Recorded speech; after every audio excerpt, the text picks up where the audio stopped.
Auditeurs de Radio Matania, c'est le moment de la prédication et celle que j'ai la joie, l'immense joie d'introduire est une prédication de notre frère Fortuné Massamba, une prédication qui a pour titre le suivant, la parabole du juge inique et de la veuve.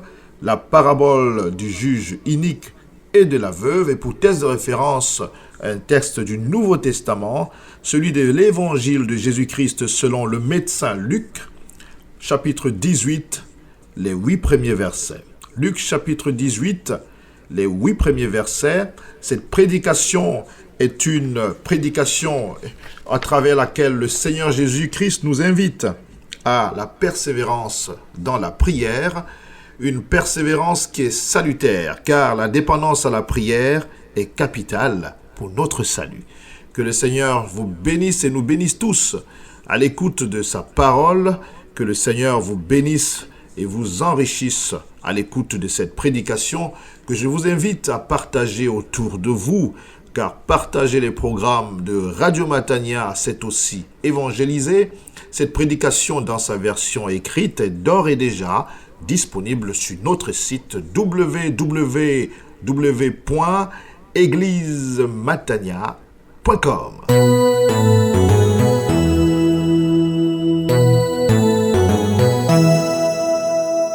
Après ces moments de louange, chers frères et sœurs, veuillez vous lever pour accueillir la parole de Dieu. Je tenais d'abord à remercier le pasteur Claude, le couple pastoral, parce que j'ai bénéficié de l'aide du pasteur pour la rédaction de cette prédication. Là où il est, je le remercie. Je remercie le couple pastoral. Merci également, frères et sœurs, pour tous vos encouragements. Alors, nous allons ouvrir notre Bible avec l'évangéliste Luc. Luc au chapitre 18, du verset 1 jusqu'au verset 8. Luc, chapitre 18, des versets 1 à 8. Jésus leur dit une parabole pour montrer qu'il faut toujours prier et ne pas se lasser. Il dit, il y avait dans une ville un juge qui ne craignait pas Dieu et qui n'avait pas d'égard pour personne. Il y avait aussi dans cette ville une veuve qui venait lui dire « Fais-moi justice de mon adversaire ». Pendant longtemps, il ne voulut pas. Mais ensuite, il dit en lui-même « Bien que je ne craigne pas Dieu et que je n'ai d'égard pour personne, néanmoins, parce que cette femme me cause des ennuis, je lui ferai justice, de peur que jusqu'à la fin, elle ne vienne me casser la tête. » Le Seigneur ajouta, « Entendez ce que dit le juge inique. Et Dieu ne ferait-il point justice à ses élus, qui crient à lui jour et nuit, et tarderait-il à leur égard? Je vous le dis, il leur fera promptement justice. Mais quand le Fils de l'homme viendra, trouvera-t-il la foi sur la terre? Amen. Prions. Béni sois-tu mon Dieu, béni soit ton nom Seigneur. Voici que ton peuple est debout. Ton peuple a ouvert les oreilles pour t'écouter. Oui, Seigneur, tu parles. Oui, rends nos cœurs obéissants à ta parole. Oui, ce que tu dis, Seigneur, se réalise. Oui, tes promesses sont oui et amen, Seigneur. Oui, donne-nous d'être des fidèles auditeurs, des fidèles pratiquants de ta parole, Seigneur. Oui, donne-nous un cœur qui écoute, un cœur qui entend, un cœur qui pratique. À Dieu soit toute la gloire. Alléluia. Veuillez vous asseoir.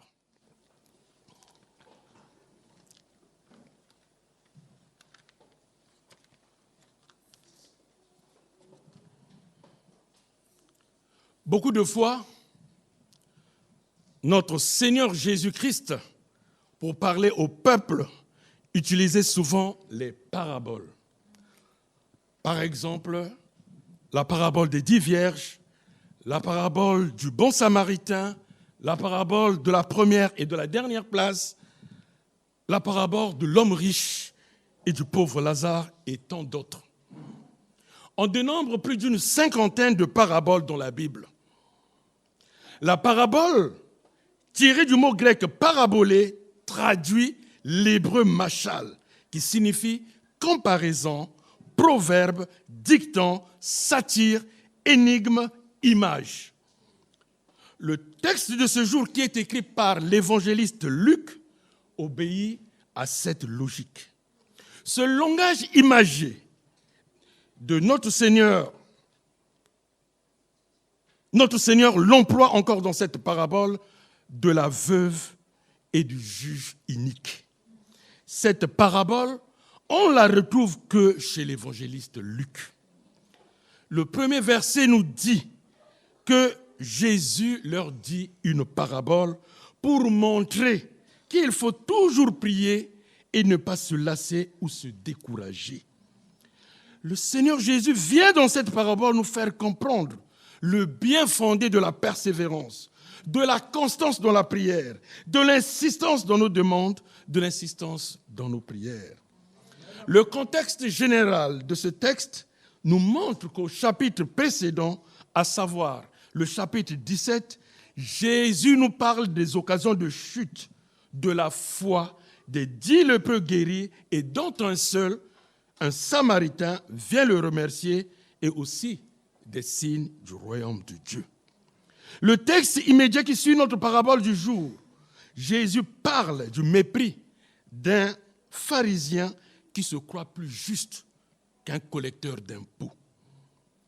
Le verset 2 nous dit qu'il y avait dans une ville un juge inique, c'est-à-dire un juge injuste, qui n'était pas équitable, qui ne craignait pas Dieu et qui n'avait pas d'égard pour personne.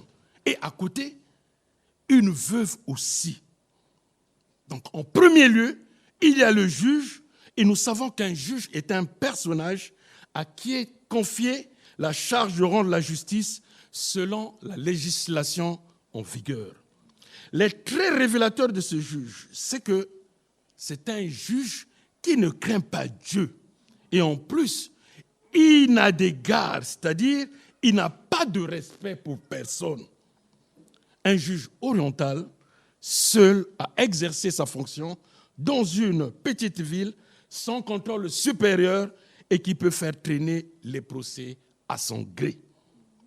Face à lui, au verset 3, nous lisons qu'il y avait dans cette même ville une veuve qui venait lui dire « Fais-moi justice de mon adversaire ». La veuve, nous dit le dictionnaire biblique, qu'une veuve en Israël avait une situation précaire. Sa situation était assimilée à celle du résident étranger aux tribus, de l'orphelin, et que la loi recommandait de ne pas la maltraiter. La veuve est l'incarnation de la dépendance et de la fragilité sociale. La veuve est le symbole même de ces pauvres sans recours et sans ressources, voués à l'exploitation des riches adversaires. Une femme sans aucun appui juridique, sans mari pour s'imposer. Ces deux types de personnes que nous présente le Seigneur existent également de nos jours dans notre société. Ainsi donc, un face-à-face se déroule entre le juge d'un côté et de l'autre, cette veuve qui ne veut pas lâcher prise. Elle réclame son droit. Elle exige du juge une décision et le clame en disant « Fais-moi justice de mon adversaire, défends mon droit contre mon adversaire. » Au verset 4 et 5, nous voyons « Pendant longtemps, il ne voulait pas. Ce juge ne voulait pas. Il ne voulait pas dire le droit. Il ne voulait pas donner, il ne voulait pas juger de cette affaire. Le juge ne bronchait pas. Il ne se laissait pas atteindre. Il ne veut pas entendre parler de ce dossier. Pendant longtemps, ce juge ne voulait pas dire le droit. Nous voyons que ce juge a une volonté d'immobilisme. Luc insiste sur la durée de cette situation, que cette situation avait duré. Mais ensuite, le juge se dit en lui-même, bien que je ne craigne pas Dieu et que je n'ai pas d'égard pour personne, que je n'ai pas de respect pour personne, néanmoins, parce que cette veuve me cause des ennuis, je lui ferai justice, de peur que jusqu'à la fin, elle ne vienne me casser les pieds. Le juge, très longtemps, ne voulut pas accéder à la requête de la veuve. Ce genre de situation, chers frères et sœurs, ne nous est pas souvent étranger. Dans nos tribunaux ici ou ailleurs, il y a beaucoup de juges, de magistrats qui méprisent les plaignants, qui méprisent leurs concitoyens. Ils ne veulent pas dire le droit. C'est des juges mafieux, des petits juges qui favorisent la partie adverse moyennant des avantages matériels, financiers ou voire des propositions de postes très lucratifs. Bien que je ne craigne pas Dieu et que je n'ai pas d'égard pour personne, néanmoins, se disait ce juge. Chers frères et sœurs, cet adverbe « néanmoins » va marquer une rupture dans la pensée du juge. Bien qu'il ne craigne pas Dieu et personne, ce juge suffisant, imbu de sa personnalité, a peur d'une seule chose, le harcèlement, le sarcasme de cette veuve qui lui casse les oreilles et qui peut lui casser la tête. Et finalement, dans le tréfonds de son cœur, dans son fort intérieur, il se résout en dernière analyse à lui faire justice. Rien que pour son confort personnel, pour sa tranquillité, sa quiétude, sa paix, le juge dit le droit pour la veuve. De fait, il capitule et se range à l'intention de la veuve. Se conforme à une volonté autre que la sienne. Après avoir refusé, il veut bien dire le droit. Très souvent, chers frères et sœurs, nous ressemblons à ce juge. Nous accédons difficilement aux demandes de nos frères, à ceux qui ont besoin de nous, à ceux qui sont en difficulté, à ceux qui nous réclament de l'aide. Ne ressemblons pas à ce juge, mais plutôt aidons notre prochain, aidons nos frères avec qui nous partageons la même foi. Chers frères et sœurs, le Seigneur Jésus, à travers cette parabole de la veuve et du juge inique, nous enseigne sur la prière. Une prière constante et permanente envers Dieu. Le juge représente ici l'image de notre Père qui est un Dieu juste et équitable et qui s'est donné à ses enfants. Ainsi donc, le juge est une illustration que Jésus donne pour parler de Dieu. Dans le livre de la Genèse, Saraï dit à Abraham, « L'outrage qui m'est fait tombe sur toi. J'ai mis ma servante dans ton sein et quand elle a vu qu'elle avait conçu, elle m'a regardé avec mépris, que Yahvé juge entre toi et moi. » Et le psaume 7, au verset 12, nous dit que Dieu est un juste juge. Quant à la veuve, elle est l'image des élus, des croyants, les chrétiens que nous sommes et qui se mettent à prier et à crier vers Dieu. La veuve n'aurait pas eu gain de cause si elle avait lâché prise. Par le fait que longtemps, elle n'a cessé de réclamer justice auprès du juge, le juge a fini à la lui rendre. C'est pourquoi Jésus dit au verset 7 de notre texte, « Et Dieu ne ferait-il point justice à ses élus qui crient à lui jour et nuit, et tarderait-il à leur égard ?» Dieu fait toujours justice à ses élus. Il faudrait continuellement nous adresser à Dieu dans toutes les circonstances.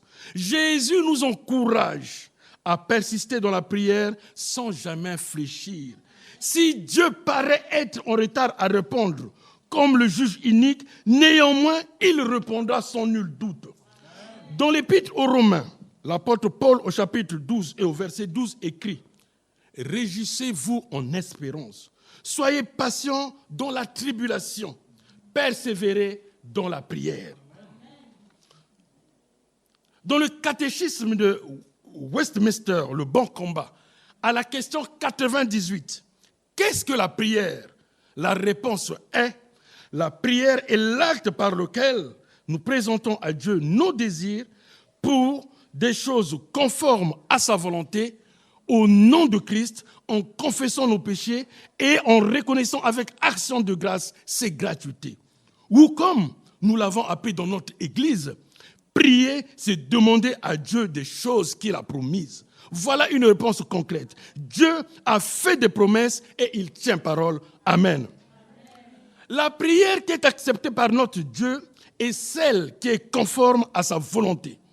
Le dictionnaire du Nouveau Testament nous dit que la volonté de Dieu est que le croyant doit prier le Père pour que sa volonté se réalise sur terre. Et il doit s'efforcer de discerner quelle est précisément la volonté divine sur lui, grâce à l'Esprit Saint qui lui révèle les secrets du dessein, du projet du Seigneur. L'homme reconnaît que pour accomplir cette volonté, c'est Dieu qui opère le vouloir et le faire. Alléluia. Amen. Dans 1 Thessaloniciens, au chapitre 5, le verset 17, il nous est recommandé de prier sans cesse. Ceci implique que nous nous entretenons une communion ininterrompue avec Dieu dans notre esprit. C'est là, oui, chers frères et sœurs, dans la persévérance. La persévérance dans la prière, elle est payante. Donc, si un juge qui ne respecte pas plus les lois de Dieu que celles des hommes peut être entraîné à agir par les réclamations et récriminations incessantes d'une veuve, à combien plus forte raison Dieu agira pour défendre ses élus lorsqu'il l'implore. Nous devons prier avec persistance et ne jamais nous décourager.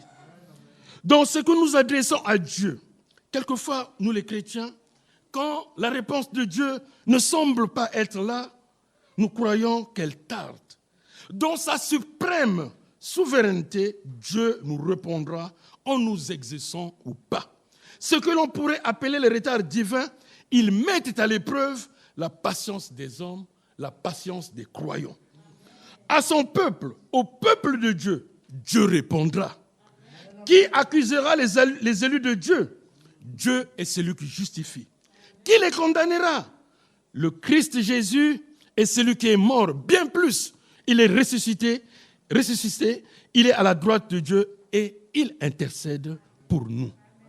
Je m'épuise à crier, mon gosier se dessèche, mes yeux défaillent dans l'attente de mon Dieu. Psaume 69, le verset 4.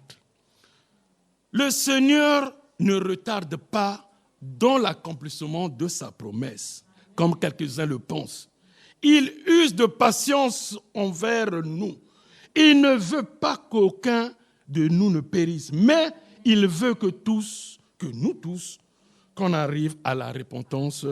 2 Pierre, chapitre 3, le verset 9. Au verset 8 de notre texte, le Seigneur poursuit.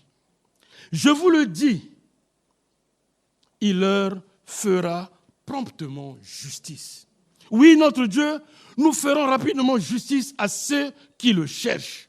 Dans le livre de Deutéronome, au chapitre 4, le verset 29, il est écrit, « C'est de là aussi que tu rechercheras l'Éternel, ton Dieu. Tu le trouveras si tu le cherches de tout ton cœur et de toute ton âme. » Et dans l'évangile de Luc, au chapitre 11, le verset 9, il est écrit aussi, « Et moi je vous le dis, demandez et l'on vous donnera. Cherchez et vous trouverez. Frappez et l'on vous ouvrira. » Et dans l'évangile de Jean, au chapitre 14, le verset 14, « Si vous demandez quelque chose en mon nom, je le ferai. Amen. » Dans son amour infini, Dieu déclare, « Moi, j'aime ceux qui m'aiment, et ceux qui me recherchent me trouvent. » Livre des Proverbes, au chapitre 8, le verset 17. Et la dernière phrase de notre texte, « Mais quand le Fils de l'homme viendra, trouvera-t-il la foi sur la terre ?» Dans le livre de la Genèse, avec Noé, chapitre 6 à 9, Dieu vit que toute la terre avait péché. Et il ne préserva la vie qu'à Noé et à toute sa famille et aux animaux. Dans l'épisode de Sodome et Gomorrhe, Dieu ne trouva pas plus de 5 justes pour épargner ces contrées. Genèse chapitre 18 et 19. L'interrogation de notre Seigneur doit fortement nous interpeller, chers frères et sœurs. Quand le Fils de l'homme reviendra, trouvera-t-il la foi sur la terre? Le titre de Fils de l'homme désigne le Christ en tant qu'être humain. C'est une expression sémitique qui signifie être humain. Si le Christ n'a qu'une apparence d'homme, si le Christ n'est pas véritablement et pleinement humain, alors nous n'avons qu'une apparence de salut. C'est un titre divin qui nous montre l'humanité de notre Sauveur et Seigneur, confère le message du pasteur Claude Missili-Bazi le dimanche 21 novembre 2021. Jésus, frères et sœurs, reviendra. Oui, nous attendons le retour du Seigneur qui se fera à l'improviste. Notre Seigneur lui-même reviendra dans la gloire de façon personnelle et visible. Cet événement sera aussi réel que celui de son départ après la résurrection du 3e jour. Les 2 messagers, vêtus de blanc, l'ont affirmé dans Acte 1, verset 11. Ce Jésus qui a été enlevé au ciel du milieu de vous, on redescendra un jour de la même manière que vous l'avez vu y monter. Ainsi donc, le Seigneur se demande, est-ce qu'à son retour, trouvera-t-il la foi sur la terre? Car il reviendra. Le Christ reviendra pour le jugement et pour la vie éternelle. Et l'une des clés pour avoir le salut, il faudra avoir la foi. N'oublions pas que Hébreux 11, au verset 1, nous enseigne que, or, la foi, c'est l'assurance des choses qu'on espère, la démonstration de celles qu'on ne voit pas. Il faudrait que le peuple de Dieu persévère dans la prière et garde la foi jusqu'au retour du Seigneur. Les vrais croyants persévèrent parce que Jésus les a préservés. En effet, c'est Jésus, notre Seigneur, qui nous préserve de tout mal et qui nous garde jusqu'à la fin de notre vie.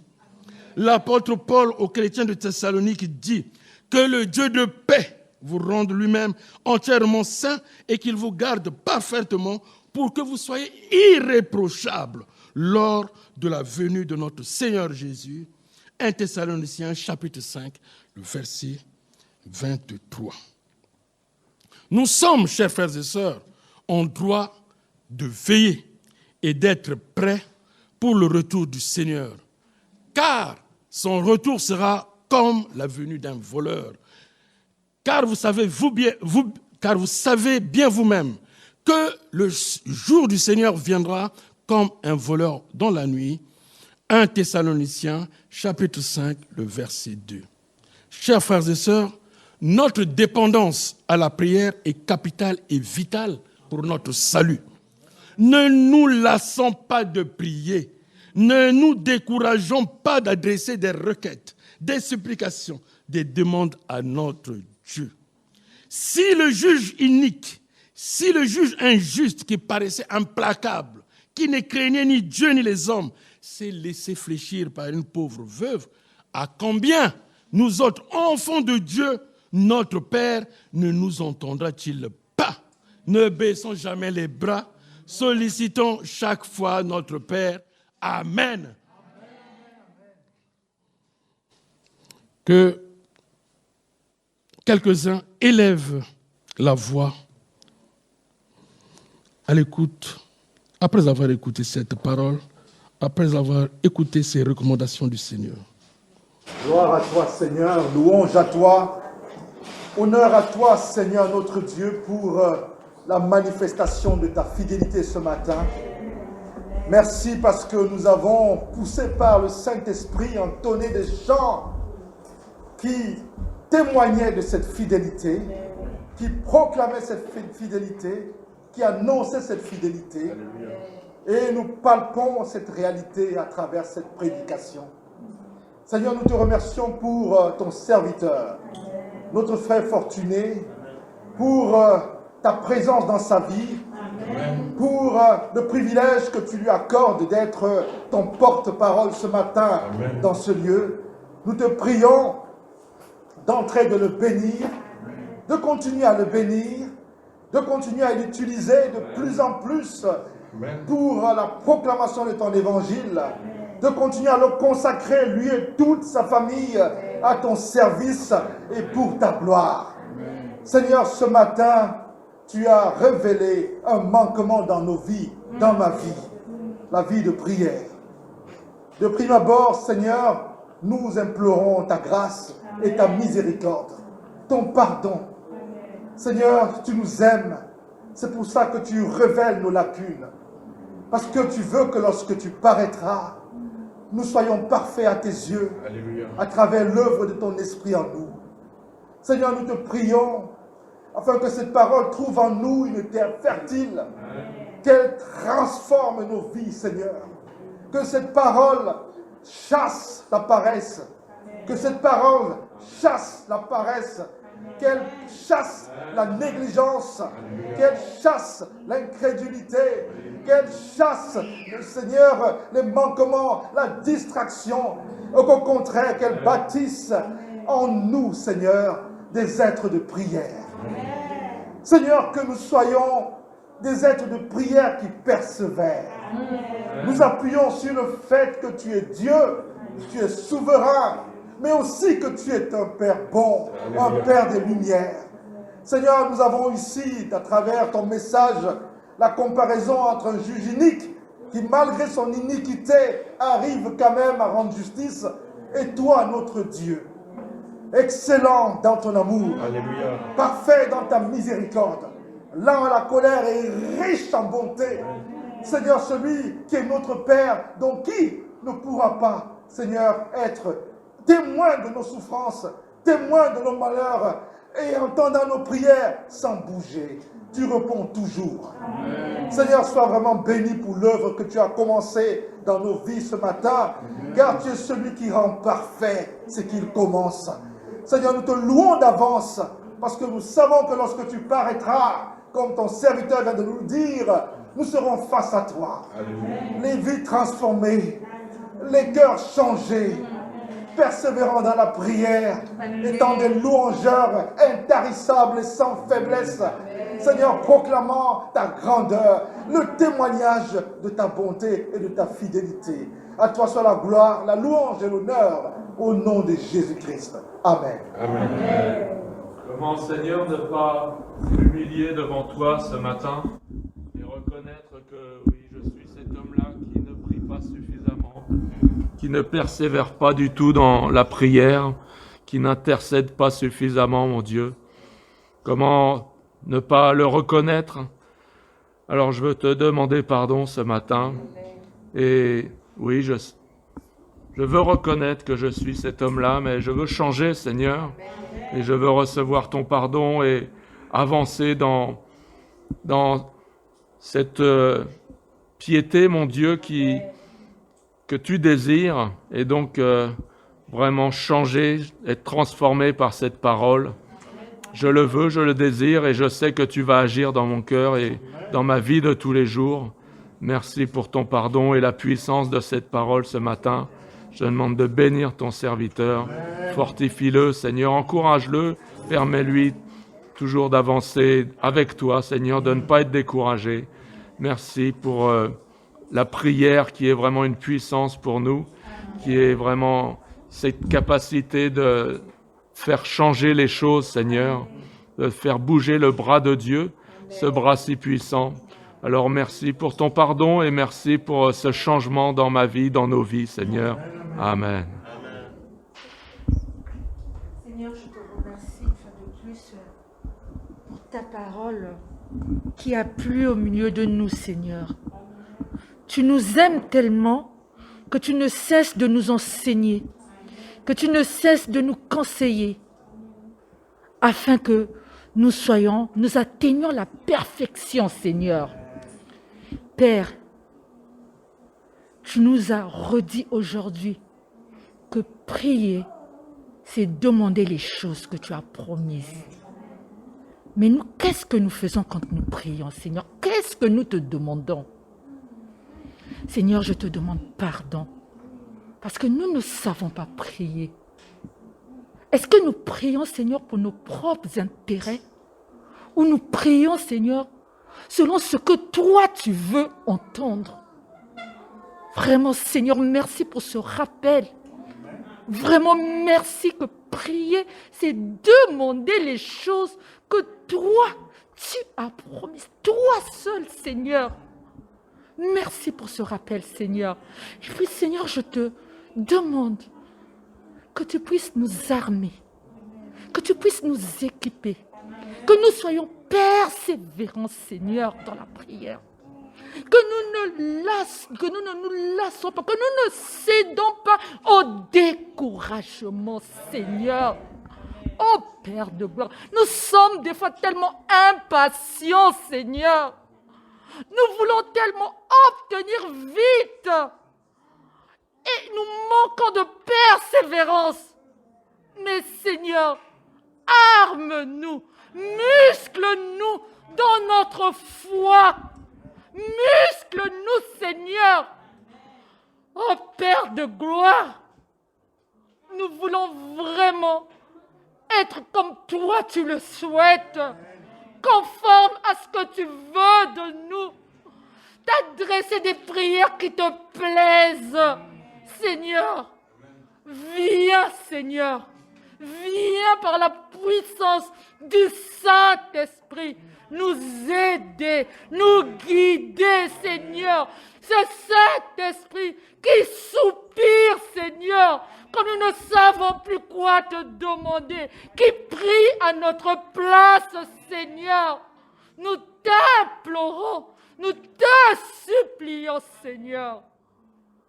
Ô Père de gloire, la prière est une arme puissante, capable de changer le cours des choses.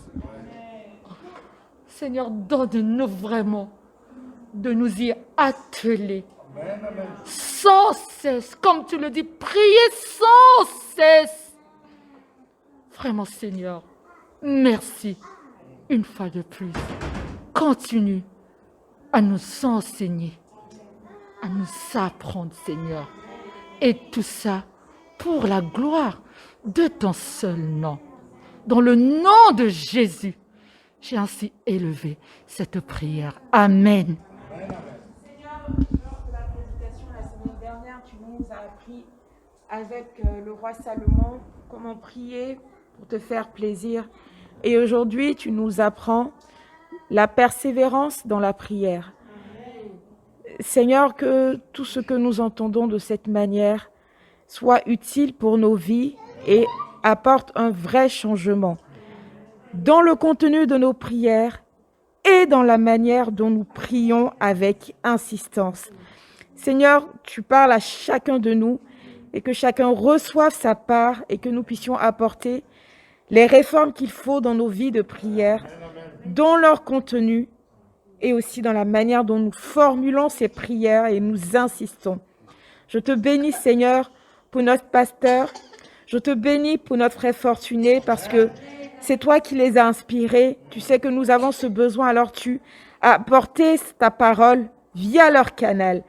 Bénis notre frère Fortuné, encourage-le et qu'il puisse aller encore mieux, de mieux en mieux dans la prédication de ta parole. Merci pour ce que tu fais dans sa vie et dans la vie de sa famille. Que ton nom soit béni. Amen.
Amen, amen. Amen.